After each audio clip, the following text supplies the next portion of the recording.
Good afternoon and welcome to the May 2026 edition of the Divorce Support Club with me, Claire Macklin. And today I'm joined by Kit O'Brien from Walker Family Law. Just to quickly introduce ourselves, if you haven't watched any of these before, I'm a divorce coach. I work with clients to help them through the emotional impact of divorce and separation and out the other side to create new lives that they're excited about. And Kit, I believe you've been working in this area for a very long time. So if you could introduce yourself, that would be great. Now you're making me feel old, Claire.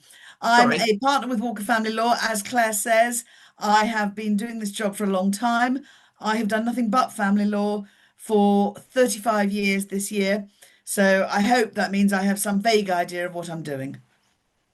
Would think so. I would say it qualifies you to be an expert. So today's webinar is all about how to communicate effectively with your solicitor, how to get the best from your solicitor through the divorce process. Because we hear a lot of criticism, don't we, of solicitors Yes. and Yeah. how they're all sharps and they're all out to skim you for as much money as possible.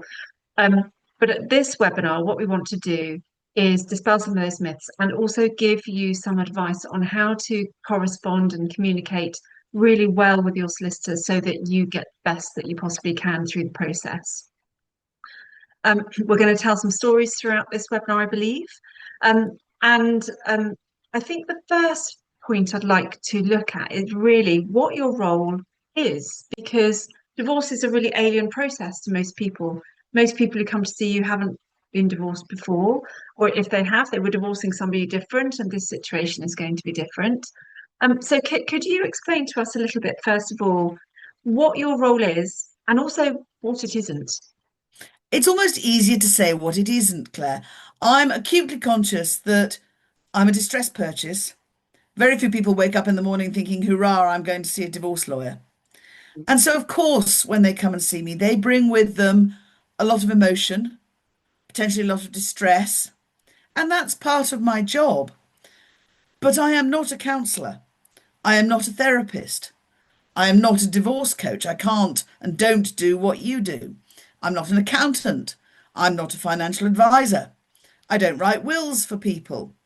So there's a long range of things that I don't do.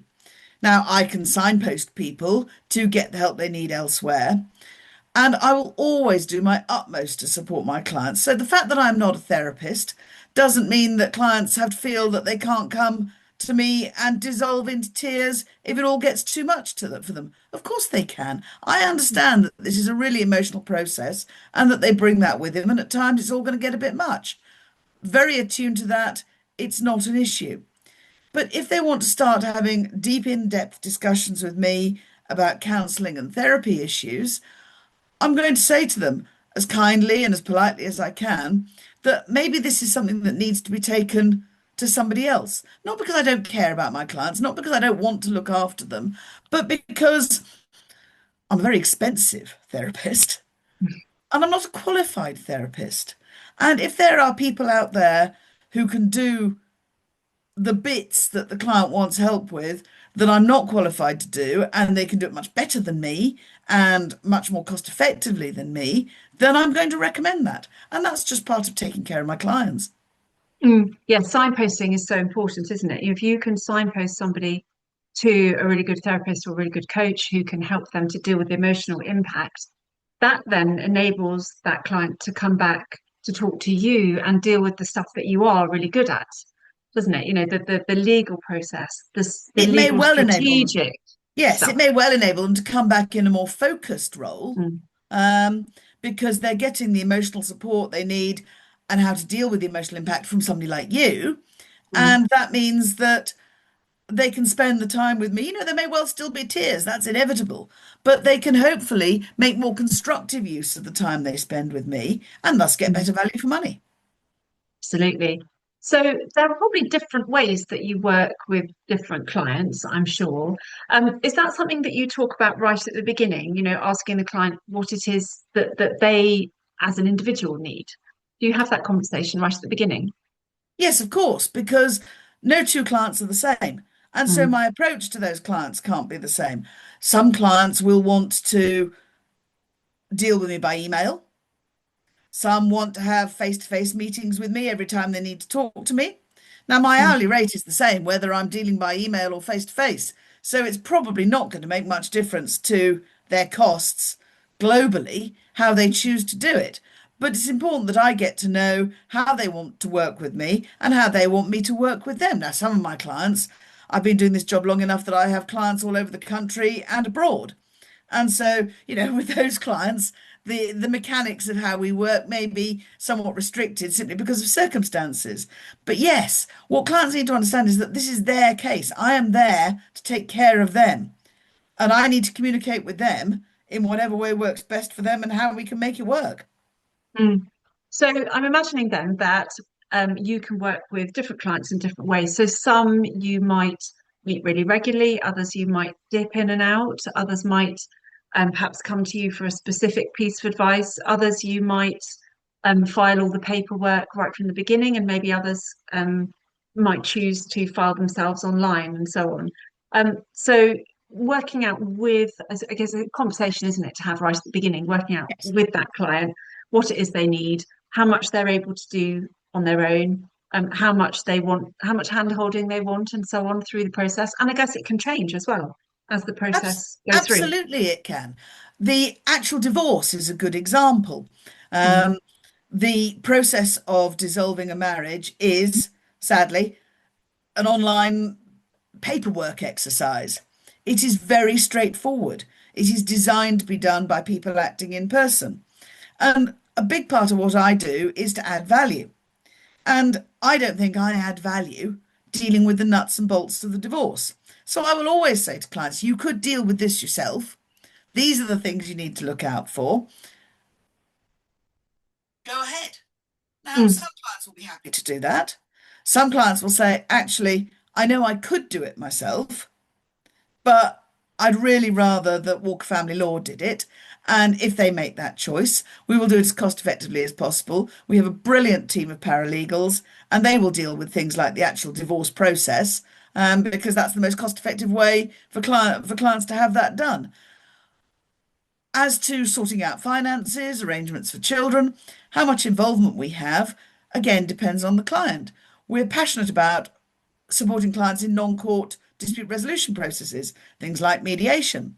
So a client may go into mediation, and whilst they're in mediation, they may want me simply to be in the background, there to touch base when they need me, if they need me, and there to help them make any agreement they reach in mediation, which isn't a binding process, make that agreement binding.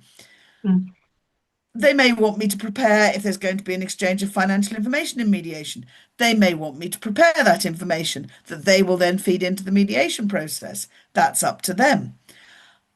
If they're not in a non-court dispute resolution process, they can decide, do they want to communicate with their spouse or their spouse's solicitor, or do they want me to do it? Do they want, if they're doing it themselves, to dip in and out with me for specific pieces of work so that if there's a financial statement to be drafted, they can get me to help with that. If there's an order to be drafted, they can help me, get me to help with that. Obviously, if they've got to the point that they're involved in litigation, I would always say to them, DIY is probably not your best option. And that's not because I am trying to exploit them and screw every penny out of them, as you said. It's because I know what litigation entails. I know where the pitfalls are. And it can be increasingly stressful for clients to have to deal with what is quite naturally an alien environment for them of court procedure and court proceedings. And it's probably going to be better for their emotional well-being yeah. if we deal with that sort of thing. But there's no one size fits all. Yeah, no, absolutely no one size fits all. And I think the point you're making then is a really important one. Now, if you have a very difficult relationship with your ex-partner, or it's very acrimonious and full of conflict, perhaps, or there was abuse in the relationship as well, your solicitor can act as a kind of buffer Yes. between you and them, can't they? So I'm working with a client at the moment where we have a solicitor, there's me, and there's also a financial advisor. And we're all we see ourselves as kind of in a circle around this particular client who uses all of us at various times in different ways, perhaps as a buffer, as a sounding board, to stay sane, but also to remain safe within the Yep. process that they're going through. I think that's incredibly important.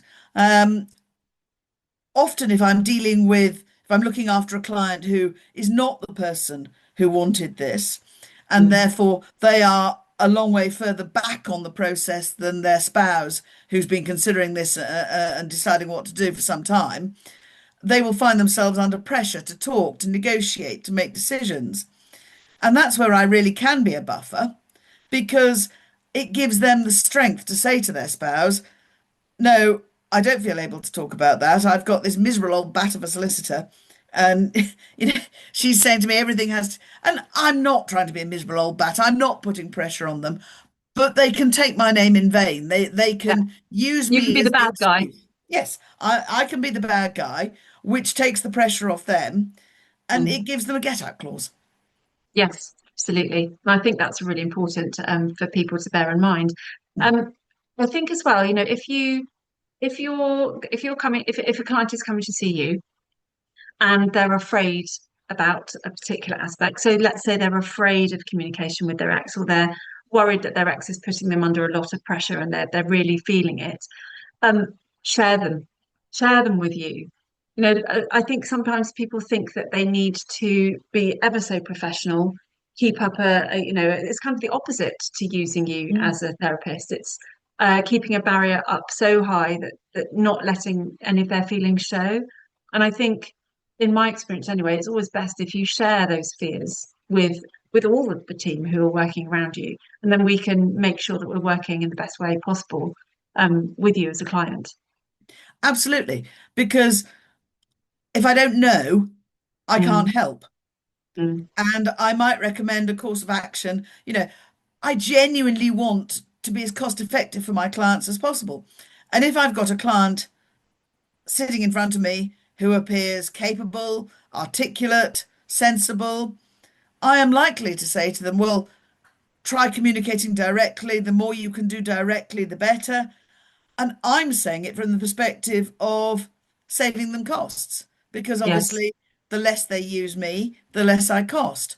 But Mm, if behind the scenes the client is sitting there thinking, I really don't want to do this, I am frightened, I'm not able to cope with this emotionally, well, then I'm giving them completely the wrong guidance because what I'm telling them to do is what they are least equipped to do and what is just going to make them feel even more distressed and pressured at what's already an emotional time. So I yes. need to know that because that will affect the guidance I give them as to how Mhm. best they can make use of me. Yeah. So I think that the point you're making really here is to be really honest, isn't it? Yes. As well, and to be honest about how you're feeling. So to be honest, if you are afraid or if you're feeling particularly strong emotions one way or another. But it's also quite human, isn't it, for us to want you to think the best of us and to kind of maybe put a gloss over things. And we were talking about this before, so if there's a problem to be sorted, tell you about it early. Yes, absolutely. If there is a skeleton in the cupboard, if I know about it early, I can address it. I can't Mm, necessarily make it go away, but I can present it in the best possible light. We can talk about how to deal with it. We can talk about the implications of it. If it mm. suddenly arises at the last minute, it's much more difficult to deal with and probably much more expensive to deal with.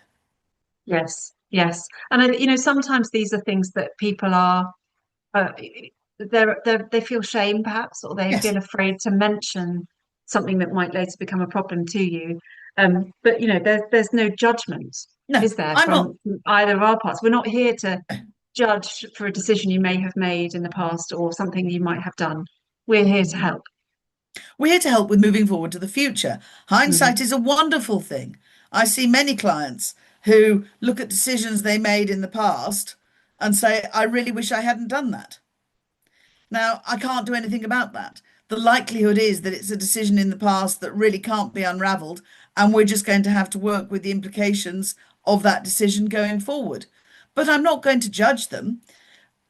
Clients will often say to me, I feel so stupid. I see regularly people who have structured their relationships so that one party dealt with finances and one party didn't. One party was interested, one party wasn't. It played to one party's strengths, it didn't play to the others. That's fine. That's how people choose to live their lives. And that was the right decision for them as they live their lives. Now, that Mm, may well mean that when they come to separate and divorce, one party knows an awful lot more about the finances than the other. And mm. then I have lovely clients sitting in front of me saying, I feel so stupid. I can't believe I've been so stupid. How could I be so ignorant? And I'm saying to them, stop it, stop. Don't beat yourself up about this. You did what was right for you and your family at the time when you made the decision. Now we need to look forward and work Mm. out how we deal with it, how we get the information that we need, and how we sort it out. Yes. Well, one of my favorite things to say, and when clients say those kind of things to me as well, is, you did the best you could with the resources you had Yes, at the time, and with the information that you had, and with the intentions that you had at that time. Because I think, as you move through this process, it's really easy to have a really critical voice towards yourself. And actually, if you can shift that voice and be kinder to yourself, that's going to really help moving through this process as well. absolutely. And people aren't kind to themselves No, because when you are in a situation where your world has been turned upside down and things are happening that you never thought would happen, and your spouse is quite probably telling you that it's all your fault. Because even if you have had no involvement in what has led to this situation, it's an awful lot easier for them to tell you that it's all your fault than to accept any blame themselves. And you start to believe that it's all your fault. And you start to believe that you are the things that they are telling you you are. And you become incredibly judgmental of yourself. I think, be kind is massively powerful and important. yeah, being kind to yourself, and also going into we're kind of going off on a little sidetrack here, but being kind to yourself, but also protecting yourself from those words. And Mm. I mean, I work with lots of clients who've heard those words over many, many years as well, in relationships where perhaps the division of finances, actually there was an element of control in there too. Mm. So actually, if you can visualize yourself going into any of those conversations with kind of like a almost like a zorb of protection around you, and imagine those words are like arrows and they bounce off the You put your zorb. spaceman helmet on. You put your spaceman helmet on. Exactly, exactly. Um, so leaving that behind for a moment, because we've got other webinars around all of that kind of thing. You were saying earlier that, of course, you realise that nobody chooses to come and see a solicitor for a divorce. It's a distressed purchase. Um, you were telling me a story when we were preparing for this around a client that you had, or a client, or clients that you perhaps have had in the past who kind of go to ground. This is something as well that's really important to talk about. Do communicate with your Yes, solicitor. Don't go silent. Don't bury your head in the sand. And I think absolutely. you'd had Once some you've got me, experiences. yeah, once you've got me, make use of me Yeah. because we all want to avoid court proceedings. Mm. Now, if I'm getting instructions from my client and I'm communicating with the usually solicitor acting for their former spouse, and we've got channels of communication going and we're negotiating, the overwhelming likelihood is that we will resolve matters without court proceedings. But if my client goes to ground and I'm not hearing from them, and I'm getting emails and letters and phone calls from the solicitor on the other side saying, well, what's happening, Kit? Why haven't we heard from you? And there comes a point when, because I'm sending emails and letters and phone calls to my client and I'm hearing absolutely nothing, there comes a point when I have to say to that solicitor, look, I'm really sorry, I'm without instructions. And what is likely to happen then is that they will advise their client to start court proceedings, simply to set a timetable and have an end in sight. And suddenly, my client too is caught up in court proceedings with timetables and documents and associated costs that they didn't want to be in and they didn't need to be in, but they are now in because, as far as their spouse's solicitor is concerned, they're not engaging. I've had a client fairly recently who freely admitted that they didn't read my emails. they didn't answer the phone Mm, because they wanted it all to go away. But the problem was that it wasn't going to go away. So we had this ridiculous situation where every time I sent an email, one of our lovely paralegals would be phoning the client to say, Kit has sent you an email. Please, can you read it? We ended up in court proceedings because exactly the situation I've just described, where the solicitor on the other side, who was perfectly sensible and somebody who I can and do communicate with, and between us, we were perfectly equipped to resolve this matter. We ended up in court proceedings because the perception they had was that my client wasn't cooperating because they weren't communicating. That brought us into the arena of court timetables. Their solicitor's client got more and more frustrated because they could see their costs being increased by what they perceived as the intransigence of their former partner. So mm, positions got more entrenched. We then had court deadlines that got missed because my client was still resolute. mm.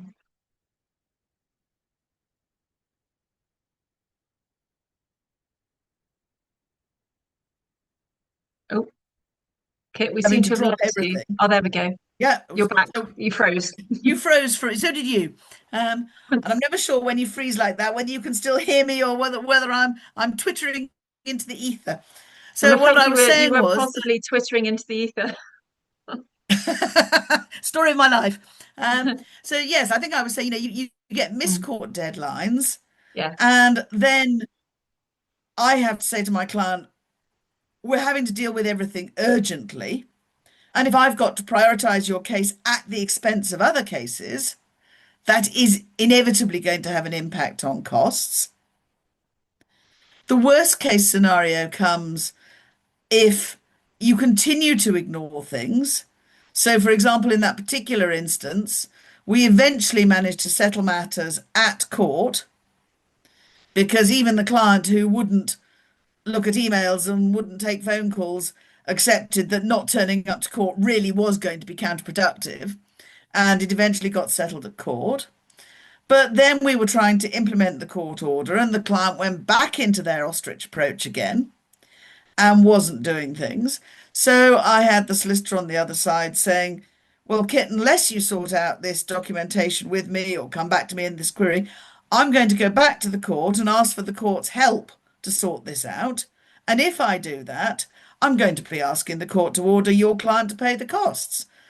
And I'm trying again to get hold of my client and saying, look, this is real. And if this happens, you are going to be ordered to pay the other side's costs because, as far as the court's concerned, this is only back in front of the court because you haven't sorted out what is perfectly capable of being sorted out without Yeah. that court input. So, in those sort of situations, this was a client who ended up with far greater costs than they would have done otherwise.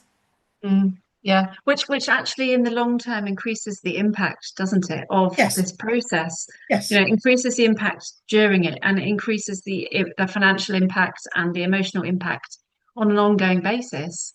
And Um, it affected the relationship yeah, between between them, them and yeah, their spouse. Now, in this instance, their children were of an age that arrangements were most likely going to be made directly between parents and children as to how they interacted. But you can all too easily have situations where, because of a lack of communication with solicitors, the communication between parents is marred and prejudiced, and that has a knock-on impact on how you make arrangements for your children. And that's yes, tragedy for absolutely. everybody. Even where you have adult children and there's no, that the care for the children obviously doesn't come into the divorce process. That has if you've got two parents who, even though their children are grown up, who get themselves into this kind of situation where it becomes much more costly, much more acrimonious, much more difficult, that's going to have an impact on family dynamics, family Yes. relationships. and how the family interacts on an ongoing basis. So I think that, those are very salutary tales. Don't ignore your solicitors' emails and correspondence and phone calls, um, and go and seek help to help you handle. I think that's Yes, the biggest piece of advice from that is would be to go and seek some help, some therapy or some coaching to help you um, handle the situation, yes, even if it is to be able to say to your solicitor, actually can't handle this right now. Could we take a month to give me some time to do some talking therapy or to get my head around it a bit more to kind of bring myself further along the path? That would absolutely. be a lot better. And that's Yeah. certainly something that was suggested in the case I referred to. And if Mm, that happens, yeah. the solicitors in specialist family lawyers are grown-ups. I would have no problem with picking up the phone to the solicitor on the other side and saying, look, my client is in a really bad place at the moment. They're not coping. They need some input. They are going to go and talk to a therapist, a coach, a counselor. It's counterproductive for us to push Yes. this at the moment. Please don't take this as an indication that my client doesn't want to resolve things sensibly and amicably. Absolutely, they do. But at the moment, their head is like a washing machine on spin cycle, Mm, and they just can't do it. And if another lawyer calls me to say that, I'm going to be saying to my client, look, let's pause for a second because yes. this is counterproductive. Absolutely. Okay. Um, I thought it would be helpful as well to talk about some kind of practical, what might sound like small tips, but practical things to help clients get the best out of working with you. One of the things that I mention to my clients all the time is rather than emailing you every time they have a question or a query or there's something that they're not sure of, is I always suggest them to get a new notepad and keep that notebook just for questions, queries, things that they want to ask about their correspondence with you, and to write notes in there. So if they've got questions, write them down. Perhaps send one email on a Monday and another one on a Thursday, for example. Collect those questions Mm. into one email together and send one email to you. Perhaps they could put bold headings and so on so that it makes it easier for you because if they're sending lots of questions separately to you, that's going to mean that every time one comes in, you need to open the email, you need to have a look at it, you need to answer it and go back. And it takes a lot more time. And also, I think what I see happen time and time again is that somebody will have a question and they will ask it. But actually, if they had left it, sometimes by the end of the day, they've answered that question for themselves Mm. and they've given their brain time to process the question that they had, or they're able to ask a friend for a little bit of advice, or their coach for a little bit of advice, or whatever it might be. So rather than sending lots of questions separately, put them together and send one email. And I'm sure you've got lots of other little tips like that that just make everybody's lives just that little bit easier. I think absolutely I'd agree with you. I often see clients who they come and they've got a meeting with me, whether it's face to face or by Teams, and they get their notebook out and they say, I'm really, really sorry, I've got a list of questions. And I say, don't apologize. That's excellent. I want you to get the best use of my time. And if Mm, you've got a list of the things that you need to get off your chest and need us to talk about, we can work through them. We can tick them off. There may be other things I think I need to raise with you that aren't on your list, but at least you'll leave the meeting knowing that what was bugging you has yeah. been bottomed out as far as it can be. And I think at that point, you also, when you've got a list and you tick them off, there's something really satisfying to your brain in that Yes, process as well, because you will leave feeling like you've achieved something. yes, And that's really important in this process to make sure that you feel like you are moving forward, that you are achieving something, even if it's just ticking off 10 things on a yes, checklist. absolutely. And obviously, if you've got something that is really worrying you, really stressing you, then that Mm, needs to be an urgent email. And I will yeah, always do my best to respond to clients' emails as quickly as I can because I recognize that they're living on their emotions. They're not thinking with their heads, they're thinking with their hearts. And what might appear a very straightforward query to me is actually something that's keeping them up at night. Mm. So, if you have to raise an urgent query, so be it. It's not a problem. But the 6 emails a day, spaced apart so that I'm dealing with them, during the course of the day, it's going to increase your costs a lot apart from anything else. Yeah, yeah, absolutely. The other thing as well is when you're sending documents through. So that's another thing that I talk about sometimes. When you're sending documents through to your solicitor, it's really helpful if you change the name on them so that it's obvious what they are, and if you Yes. include a list in your email, and maybe even a date and a month or a year. Um, and I think you were saying that you prefer things to be scanned rather than photographed as well. It may be because I'm old, but Oh, maybe. absolutely, I prefer them to be scanned because we can extract them. We might be trying to Mm, pull them into a bundle of documents, and it's so yes. much easier if we're working with PDFs. I know that the young tech whiz paralegals can often pull photographs into what they need, but it takes more time. It's a lot easier if we've got things scanned. By way of example, on labeling things, you might be sending me 12 months worth of bank statements for 4 different accounts. So you might send me an email which has 48 PDFs on it, and they're all just labeled January, February, March, April, May, June. And I have absolutely no idea which. So they've all got to be opened and pulled together and made sure they're in a run. Whereas you could send me 4 emails, one that says these are the bank statements for my Barclays account ending 329. These, and the next one that says these are my, it just makes life easier. Yes, and again saves costs because that time spent at your end re relabeling things Yes, is all time is money, isn't it? yes, it is. Um, I think as well, if you need to speak to you urgently, would you prefer clients to just call, or would you prefer that they email to say, "I'd like to speak to you, can we set up a time?" I would always prefer the latter if it's possible. It's not Mm. always Yeah. possible. And if a client calls, if I'm free, I will endeavour to take the call. But what you need to remember is that when I'm not talking to clients, I'm not sat here knitting.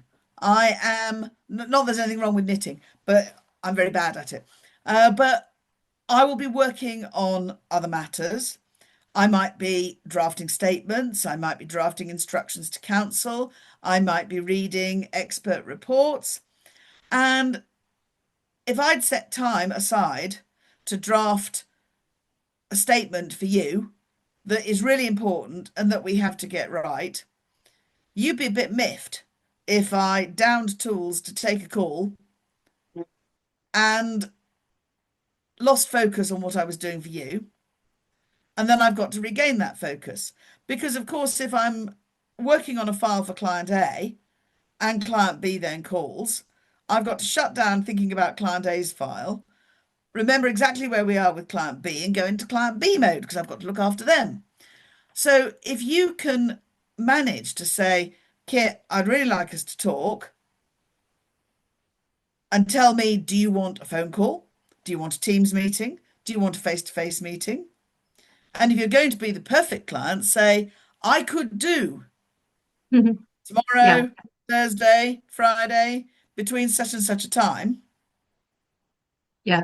That also enables you, doesn't it, to have the right documents in front of you to familiarize yourself again with the Yes, case and so on. Yeah. yes. It Okay. means we can make best use of the time. Yeah. It means that I will put time on the diary, and that will be your time. And hopefully Yes. it will be productive. Now, of course, that's a counsel of perfection. It can't always happen. And if I get a message from our client services team or from one of our paralegals saying, I've had so and so on the phone, something this has happened, they really need to talk to you, then we make it work because we are here to take care of people. Yeah. Absolutely.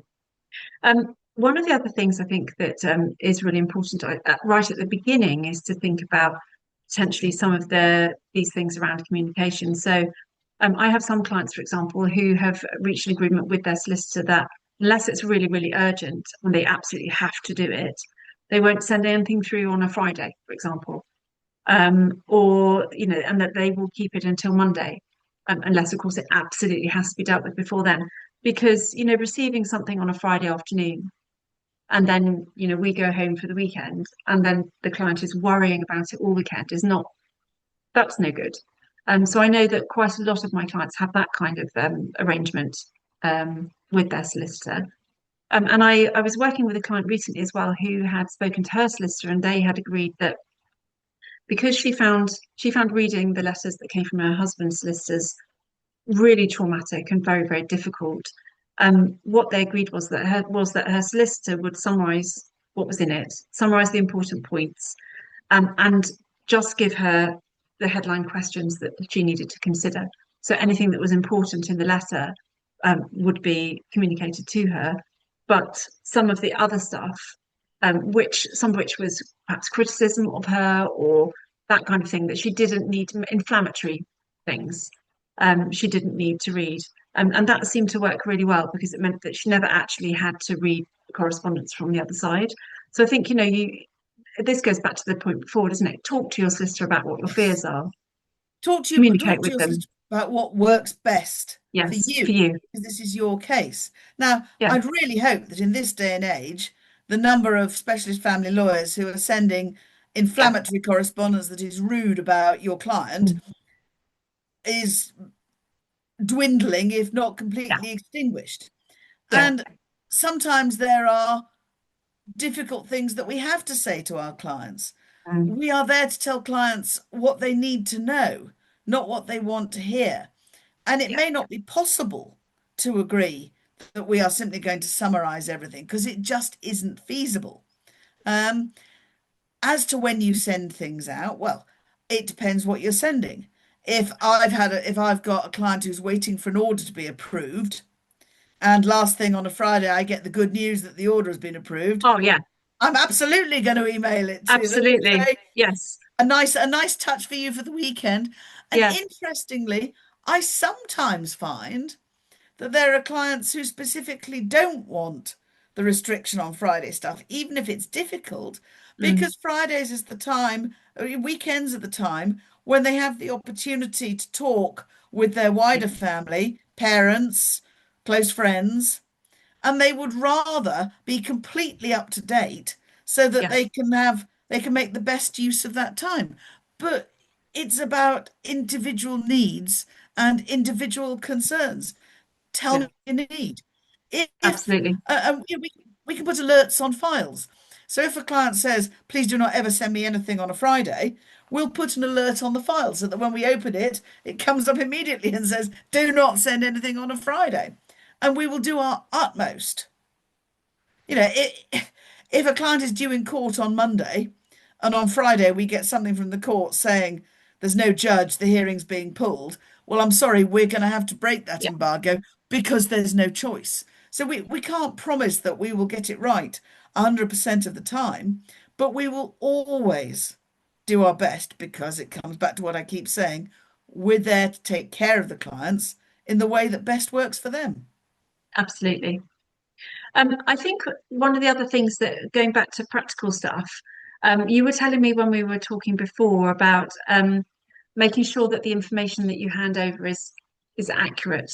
Yes. Um, and you had another salutary tale about Yes, I a time did. when it wasn't. um, which was a wonderful client who worked really hard to make sure I had everything I need, brilliant about providing documentation, um, everything, the labeling I was talking about, always beautifully done, really easy client to work with. The difficulty we had was that their spouse seemed to be adopting the Ostrich Act and not responding to any sort of communications and just not engaging at all. Mm, So eventually, after a great deal of discussion, we issued court proceedings to sort out the finances, not because the case wasn't one that was perfectly capable of being sorted out by negotiation, but because we couldn't see an alternative. Because as far as we were concerned, correspondence was just vanishing into a black hole with no response. So we issue the court proceedings. They get up and running. The court issues its initial directions. And then my client contacts me in a complete panic, suddenly realizing that they've given me an incorrect email address for their spouse.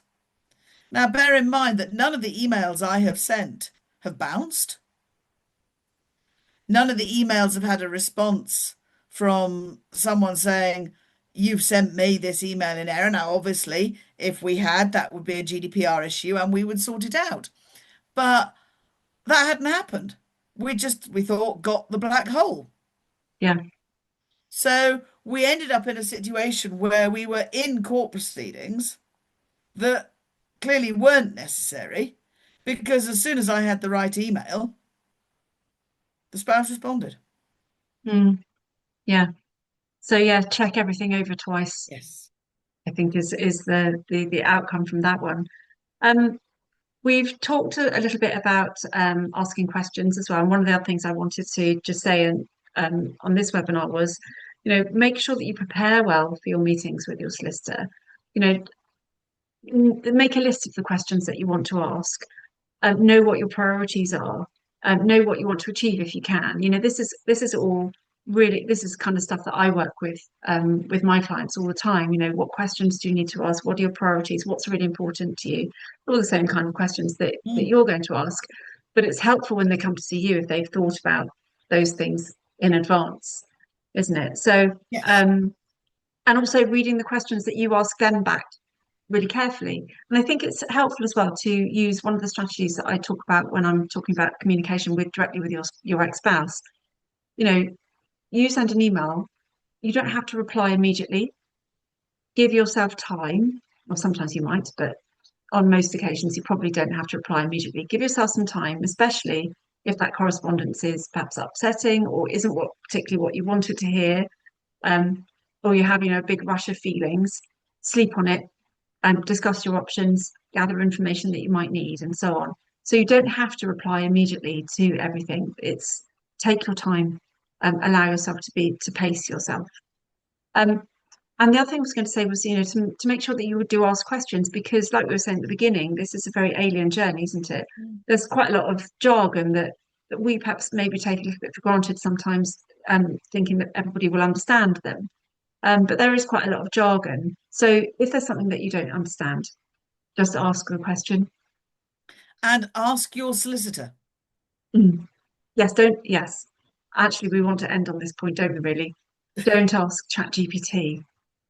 Well, if you do ask ChatGPT, do not rely on the results Mm, because the problem with ChatGPT is that it's open source. It asks everywhere. mm. And Yeah, so collects you might get information a from all over the world. yes. So you may get a response to your query that could be great if you were asking about the legal system in Tennessee. But since it is unlikely that you need advice on the legal system in Tennessee, it's probably not going to be much use to you. If you don't understand my advice, tell me. Do not run my advice through ChatGPT. Do not come to me saying, I've run my situation through ChatGPT and this is what it tells me I need to do. Please confirm that's right. Well, you can do it if you like, but don't expect me to say, yes, that's wonderful. Let's make it happen. Because the likelihood of that being any other than a waste of the time you're spending with me is minimal. ChatGPT is not the answer. AI is an extraordinary thing. It's not that we are afraid of AI, we use it. At Walker Family Law, the way we are set up is that we access AI through the provider of our legal research, which means that when we ask AI to research something for us, we know that the database it is looking at is a Yeah. database that is only It's a closed system it's as a opposed to closed an system. open system looking Yes, at everything. which means that we can rely on it. It is safe. We Mm, are also not, if we put clients' information in there, putting our clients' information out into the Wild West.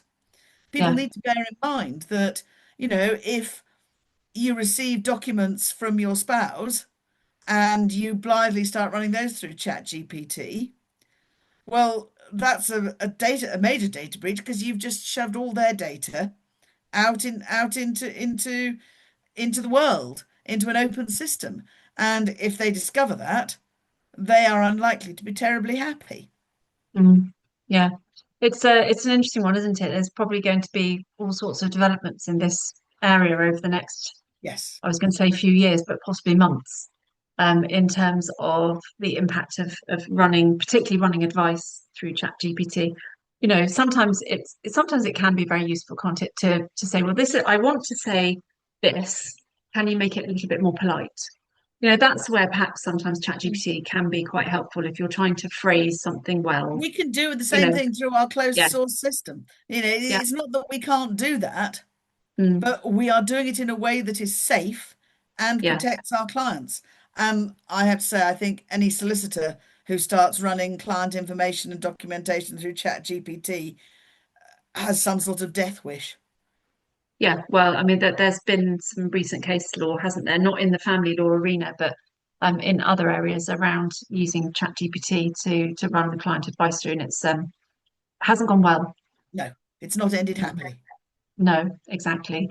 So yeah, so we're ending on a warning here, but you know, don't rely on stuff that comes out of the other end of ChatGPT because No, you know, it doesn't write with any knowledge or context. It looks everywhere, but also it's programmed to tell you what you want to hear, yes. which is exactly what you have said, you know, all along. Might not be, you know, you're not there just to tell your client what they want to hear. You're there to tell them what they need to hear as Mm. opposed to what they want. So take ChatGPT with a very large pinch of salt. I suggest a shovelful. Shovelful, yes, indeed. I think on that note, we've covered most of the things or I think all of the things that we wanted to talk about. I hope that has been really helpful for people. I mean, I wanted to do this one because I know that many people find going to talk to a solicitor a really frightening thing Mm. to have to do. You know, it's an alien process, it's an alien world, um, and it can be really scary. So I'm hopeful that all the things we've talked about today have made that a little bit less frightening for our viewers. So thank you I very hope much, so Kit. too. And thank you very much, Kit. And we will be back next month um, in June. And all that remains is for me to say thank you very much, Kit. And I hope that everybody who's watched has found this useful. My pleasure. I hope so too.